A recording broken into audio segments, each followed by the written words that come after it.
Dysfunctional vet. We have ourselves a model sailing ship. This is from Temu. Don't know what I paid for it. See, you can kind of see what it's supposed to look like here. Kind of, sorta. This is the whole shooting works right here. And it's laser cut.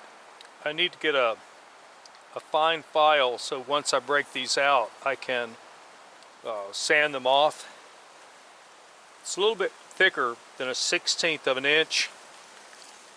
Here we have the frames, some of the pieces, and of course the strakes are in here as well, and these are the mast, the sail, and the material. I'm not sure if you can see this.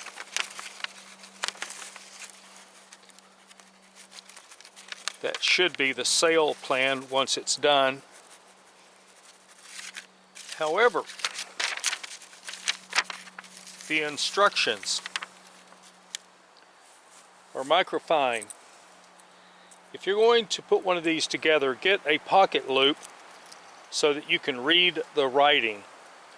It is intensely small, and this way you can at least read. Let's see what this says. Okay, here we go. It says, if you can read this, you are too close. Well, that's helpful. Each week, as I get parts of this done, I'll be posting it, and I hope that you will watch the videos and see how it comes together. Dysfunctional Vet, out.